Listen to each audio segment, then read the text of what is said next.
Пациентите со скршеници од Штип, Кочани, Струмица, Пробиштип, Свети Николе, Виница, Берово, Делчево и Пекчево од денеска нема да се хоспитализираат во Штипската клиничка болница.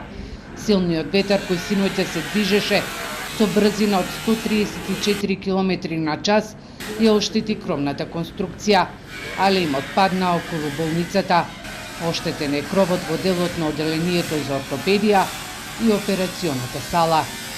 Ве замолуваме во текот на следните денови до санирање на нанесената штета пациентите со скршеници да не ги испраќате во клиничка болница Штип, бидејќи нема да можат да бидат адекватно третирани. Во следните денови ве замолуваме пациентите да ги препраќате во другите центри со цел да го добијат соодветниот натамошен третман. Раководството на болницата тврди дека врнежите од дожд во текот на ноќта не направиле дополнителни штети, а 20 на пациенти од ортопедија се преместени по другите оделенија. Утринава проценители биле да ја проценат штетата, но и за колку време истата ќе може да се санира. Во Штип од силниот оркански ветар оштетени се и кровните конструкции на училиштето Ванчо Преќе и на детската градинка Вера Циривири Трена. Од силниот ветар синоќа во градовите и селата на истокот летаа лимови, огради, паѓаа дрвја врз возила, објекти и домови.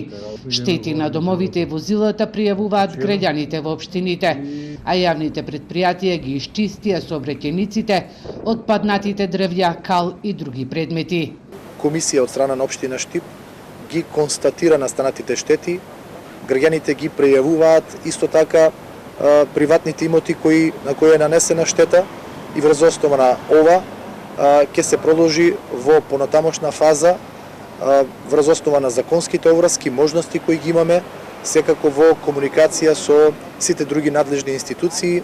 Големи штети од силниот ветар има и во Кочани, Чешиново, Блешево, Свети Николе и Пробиштип.